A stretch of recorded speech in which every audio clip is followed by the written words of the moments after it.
Hello, my name is Dr. Scott Young with drscottyoung.com, and I want to talk to you today about how I have awakened to the realities of the world. Coming right up.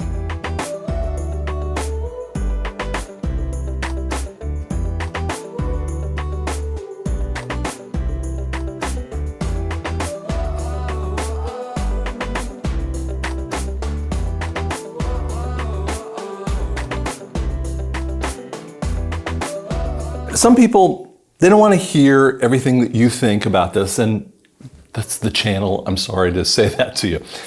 I do want to share a little bit about my story with this because it may be similar to yours, and I would love to hear it. Write some comments in there, and I'd love to hear that because you find out some of the stuff in there. In my Telegram channel, it's at drscottyoung.com. On Telegram, if you go to my website, it's Dr. Scott Young, and the website is drscottyoung.com. Twitter is at Dr. Scott Young, on purpose to try to make it pretty similar with that. And I've always wanted to research things. You know, I started as a person who had a learning disability, specifically dyslexia. And I didn't understand it. I didn't understand what was going on in my life. You know, my parents will disagree a little bit with this, but I do remember this pretty clearly, is that they said, you know, he's going to make it through high school, but that's about it. But my parents actually had a very different viewpoint. They were saying, no, you're going to go on to college. And college was incredibly hard for me. I mean, I had an undergrad, my high school, I think I had a 2.5. I mean, I'm going to tell you what my ACT score, I got to the ACT center in Denver South, I think it was. I had no idea how to get there. That was before cell phone technology, all the other stuff to get there. I'm a little bit late. And see, I left way early, and I walk in there and they're picking up their pencils. So I pick up my pencil, I'm frustrated because I hate getting lost, right? And I get a 13 on my ACT. I am a horrible test taker. And that's because of my dyslexia and several other areas at that point. I didn't even know you could take it again. And so I got into college because I was a vocalist. I mean, I've written about 60 different songs. I've written a whole bunch of, done so many different things on worship stages. And, you know, sang solos, probably hundreds of those, sang in weddings, and started as a vocal performance major and got my, I was thinking that I was going to get my degree in that. Well, God had a little different path for me, and I became an audiologist. But that's not part of the story here. But I'd always researched things. I'd say I watched my mom, especially. She would pick up a James Michener. Now, some of you go, what? James Michener would write these 1,000-page novels. Now, I've frankly only read one 1,000-page novel. I can't stand those kinds of things. My mom could get through them in about 3 weeks. I mean, she was not a speed reader, but I don't know what she did to do this. Very well-read person in my life. And it was fascinating. And they were always sitting there in bed and they would talk to me and they were just reading. And so they had the little, nightlight on and they'd be reading and then they finally go to bed kind of thing. And yet that kind of thing always taught me how to read something. And it made me think critically of the world. And when I started to research a little bit about JFK and what was occurring in Dallas, I realized the story wasn't exactly right. I remember the very first time I went to Dallas and saw the bookstore depository, and I thought, okay, probably 95% was pushing toward the theory that it was a one bullet kind of thing, the magic bullet theory. And I said, this just doesn't feel right. Because there was some background information. This is early 90s. There's some background information about the possibility of a shooter from different angles, okay, from the grassy knoll and all these other things. And there were all these inconsistencies, but it really wasn't coming out hard at that time frame. It was starting to, at least that what I had seen at that point. But it didn't feel right. And so I started to research that. And I remember I've gone to the book school depository probably 4 or 5 times, and where they would basically indicate that only about 5% of it would believe in the crazy theories out there. And I'll explain that in a second. When you go to it today, there's actually a whole section, huge section, maybe quarter to a third of the area actually goes toward the other theories. Because here's the thing, more than 60 to 70% of the people don't even believe the official story of the Warren Commission. Did you know that when the Warren, this was accomplished in 1962, and the Warren Commission actually put out this magic bullet theory with Gerald Ford and Arlen Specter and a few other people, and obviously Judge Warren. And people didn't believe this bullet could go in all these different directions and all this other stuff. And people have tried to push the theory, but they won't show you anything like the Zapruder films that have been detailed over and over again that show something else going on. And what they actually said, and it was fascinating that the 3-letter agencies would come up with an idea, and they came up with a phraseology. It's called conspiracy theorist. And so people, I believe in a conspiracy theory. Oh, you do? Yeah. I'm sorry for you. It was that kind of idea that's been pushed out there. And that you're a tinfoil nut. And it's fascinating that there are movies like Conspiracy Theory with Julia Roberts and interesting Mel Gibson, who was this conspiracy nut, but really, he had a reason for this. Okay, it's a really fascinating movie, and you watch that kind of thing. And they love to beat up people like me in that way. But that opened me up to other possibilities that I was looking at. And I started to look at that further. And then when 9/11 came around, oh my gosh, it was messy. None of the theories made sense. None of the official points had enough reason to make sense for this. There are so many things that are wrong about 2 buildings coming down just because of fire, but even Building 7 that was claimed to be pulled by Larry Silverstein minutes before it actually was pulled. It comes down in 7 seconds because of a fire and wasn't even hit by a building. Doesn't make any sense. But those are the underpinnings of NESARA kind of ideas that I've talked about in other videos. And then lastly, let me tell you about what actually pushed me on the edge to go really heavily down the rabbit hole. And I've mentioned this in other videos, so just kind of gives you an idea. So in 2020, COVID's hitting. I'm watching it shut down everything. Our practice, excuse me. 2019 is a huge year. We massively up. We're like 35% over 2018.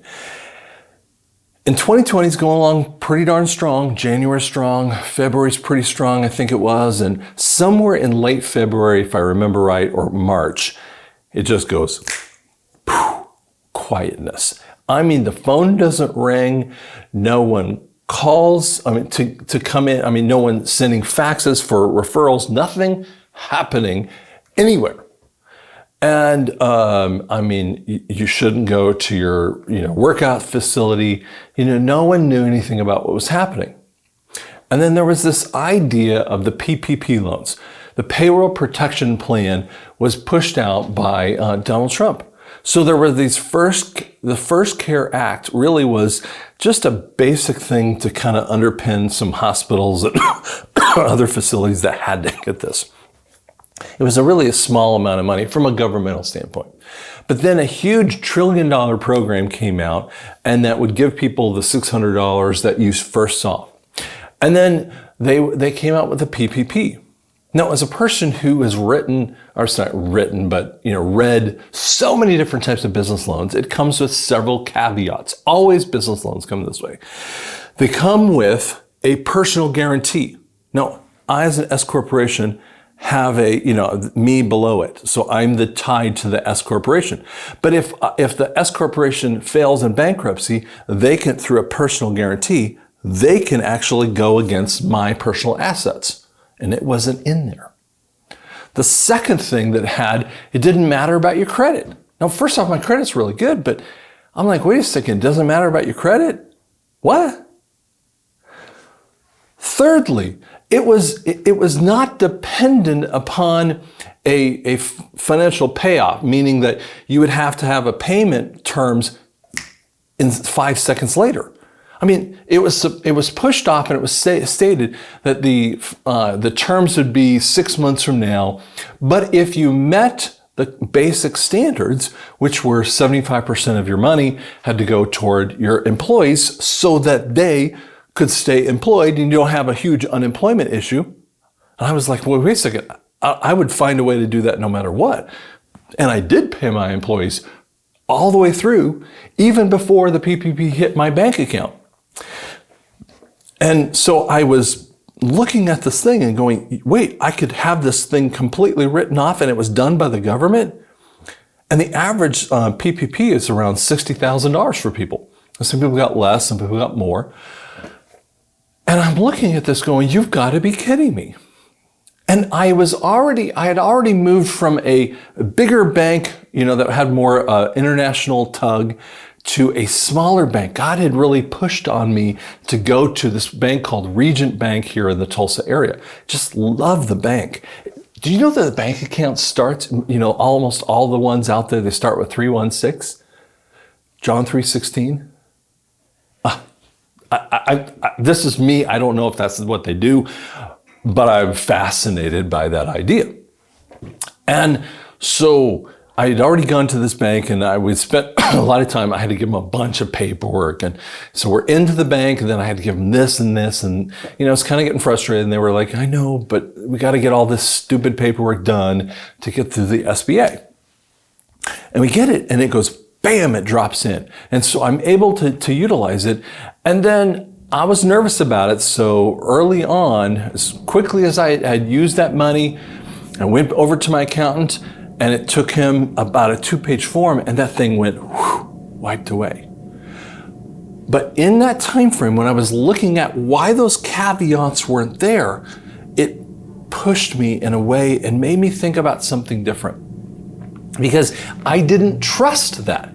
I can't count the number of people who would not get the PPP because they saw the same caveats I'm looking at, that it wasn't going to do this. Then they said, there's got to be something else happening.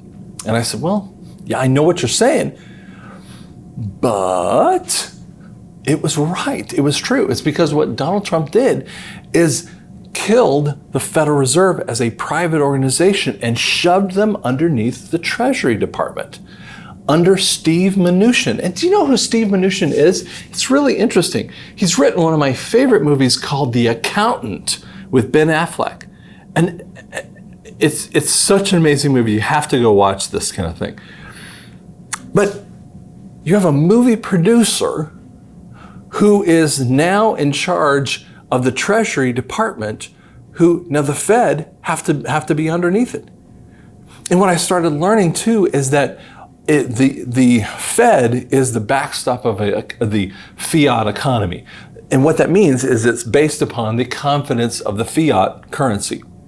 And so it is the backstop. So when things are going really badly, some of the worst debts will show up on the Fed. Now, they love the debt because debt means money to the fiat currency of the Fed. Okay? And so what happens inside of there is that concept was lifted off of anyone else and shoved onto the Fed, but they had to answer to the Treasury Department. Whoa, if that's going to happen, it woke me up in a way that I had never been before. And I spent all of my time researching that. So that's the basic understanding of why I went down those rabbit holes that you're kind of going, you are a nutcase. Well, at that point in time, that's when I started writing. I'd known I was going to write something about the mark of the beast and the money system in there. It was already in the works. And then I came up with NESARA and the mark of the beast and realized that some of the end time issues They're not going to happen in the NESARA era. It's a little bit after that. And now we get into this in here. And you can see NESARA and the Mark of the Beast on drscottyoung.com. But the reality is we're going to go into a really strong time frame. That's not going to go for 1,000 years. That's anti-biblical. Sorry, not happening. But the reality is NESARA is going to go on for a time because of one last issue that I want to share with you. In December of 2019, we were in Denver watching a Colorado Avalanche game. This is a hockey team. And that night, I get up in the morning, it's 2 a.m, and it took almost everything that my son, who's 21 at the time, and my wife to get me downstairs because I'm like sloshy drunk acting. And then I became psychotic.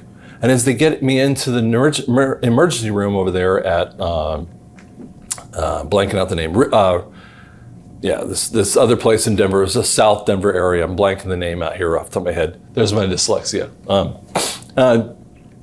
They get me in there and they said, do you have a DNR? That means do not resuscitate. Now, physicians don't bring up DNRs just for the heck of it, okay? This was saying to Wendy, he's gonna die. He's had a severe stroke and he's gonna die. It is what it is. And, through 40 pages, $142,000 of tests, 15 physicians would come in and see this one wacko guy that was totally blowing up the ideas. They've faxed over information to 100 different physicians around America. And then I woke up 3 days later and walked to the hospital. Even the nurse that was discharging me had seen me the day before. And I was like, is there anything I can pray for you? And I knew he was a Christian. And I don't remember exactly what he said too. And he said something. So I praying, and I'm not even remembering the scripture because I'm still a little bit out of it. And he goes, I've never seen a guy who was as bad as you, and now you're quoting scripture perfectly. Again, I don't remember what scripture I quoted, but it was funny. And I'm walking out of there, and there was no diagnosis. And people go, don't you want to know the diagnosis? Nah, I'm cool. God did it, okay? I'm okay. I already faced my death. And see, when I was talking about this one other time, see, America's going through its own death. And that's one of the other parts of the Great Awakening too, is you have to go through our own death. There are several people that are experiencing the same conversation in this way. I think Linwood, General Flynn, a few other ones will talk about it. If you haven't experienced that kind of death point, that people who have, like I have, I said this in front of a group of people and they kind of were stunned silence. To live is Christ, to die is gain. Man, when you're there, it's not that big a deal. I know it sounds like a crazy statement and that sounds rude, but listen, I was going to die. Simply put. And yet, God took care of me. And in that same time frame, I was noticing demons around me. This is part of my story that you can kind of watch, but I'll just kind of leave it with this. Basically, I was witnessing the punishment of the wicked. One of the most powerful verses that was spoken over me and seen over me in this is in Psalms 91. And Psalms 91 indicates, I think it's in verse 6, I hope that's the case. It says, though 1,000 may fall on one side and 10,000 on the other side, the plague will not befall you, or sickness that will not befall you. This is actually spoken in World War II and World War I, especially in World War I, when they would go over in the trench warfare, because you were having gas that was happening, the mustard gas that was occurring. And so they would pray this prayer. Actually, both sides would pray that same prayer. But that isn't even the coolest verse, because the next verse says, you will see with your eyes and witness the punishment of the wicked. Guys, the Great Awakening is a couple different things. It's us finding out that the elitists have to be out of the way because of their crimes against humanity. Secondly, the Great Awakening is about seeing through, and this is about money. This is the NESARA conversation, because we were coming up to a head where we either had to go through the ugly Great Reset, which is the communist viewpoint, back in another type of fiat, or we had to go into a gold standard that has been listed from the JFK era. They've been looking at this. The White House have been looking at this idea for a long time. And so what we're seeing in this chasm is this the crimes against humanity, which Donald Trump actually dealt with, the election points in there, that they took it away from the people. And we're seeing this money transfer point that's going to happen in a little bit. But those are the things that wake you up. And when you realize that you have a role, you can't just sit back and mess around. Okay? If God's been listing upon you, and people ask me all the time, what should I do? You need to have your voice speaking out. I've always said, if the Christians would activate themselves, they're startling in what happens. I'm going to leave you with a little story. I was in college and there was a book by D.H. Lawrence called The Man Who Died. And this class is a very non-Christian class by a guy who went to 13 years of seminary. That's how I call it, seminary, but cemetery. He would speak on the board, he would write up on the board. If he got all three of them, he would either use a quote from a sex, death, or the Bible. And trifecta is to get all three of them on the same quote. And he would beat up all these ideas about Christianity. I remember one time he said, when Jesus feeds the 5,000, it really wasn't 5,000. And I'm like, he goes, what?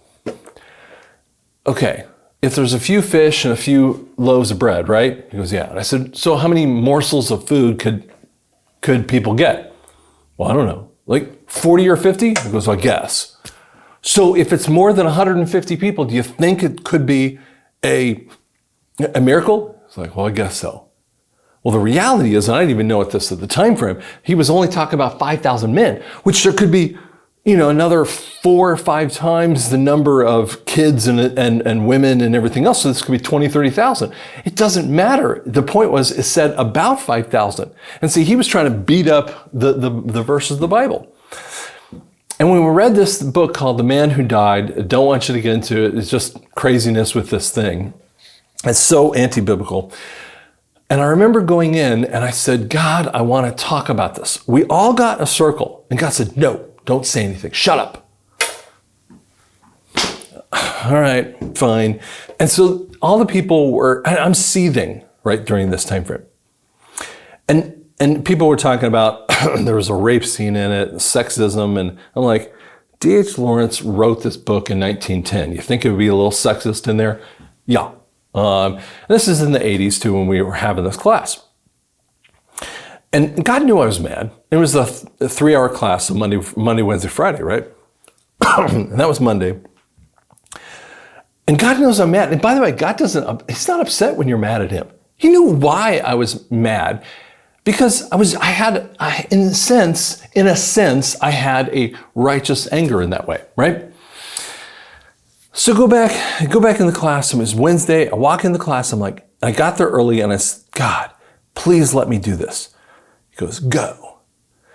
And I started eviscerating this thing through scriptural references. Here's the funny thing. These are English students that love to debate. But English departments are very unique, okay? Not one person and the cemetery professor said nothing. I finished eviscerating it, then he went on another little kind of topic, but no one had anything to say. Because when you speak the word doesn't come back void. It says, bathe yourself in the truth because your word is truth. That means like spending time in the word. That's the word of the laver. So when we go through, our own death, which is the altar of our own death. I've been there. Once you pass the altar of your death, you're in the laver. This is what the priests would wash themselves of the word. And then you're able to get into the prayers that happen. See, the point that you need to be in awakening is you need to die to the things of the world. Then you need to wash yourself in the word. And then you can move into the altars of incense, the light, the bread of his presence. This is all that's in the temple. And then when you get past that, you go into the deepest part of the temple and the Holy of Holies. You go into the quietness. The awakening is about moving through the steps of even the temple that is listed in the Old Testament. Guys, take time in this intervening moments to spend time in the Word. Spend time in the death. It says, put away your old man. Did you know that in ancient era time frames, if they wanted to punish you to death, because most punishment was a martyrdom kind of, meaning you die for that issue. But if they were on a ship, they would strap a dead man on the back of you. And you couldn't get that thing off, ever. They wouldn't take it off. And at first you're okay with it and smells horrible. I mean, it's sickening to the point where you don't even want to eat because it's so gross smelling. And then that as the dead man would seep into your flesh, the death would happen to you very slowly. And they'd finally throw both of you over the side. And that's what Paul was talking about, is bury your old man. Take your old man to the altar. And that's where you need to be so that you can move forward in this great awakening. So thank you so much for listening. If you're interested, again, this is NESARA and the Mark of the Beast. We have a whole slew of information on my channel here that you can watch on different areas, including the truth and lies and what we believe. We talk about some of these areas. We also have the Hope in the Last Days series that gives you a lot of other cool information about end time issues. So thank you so much.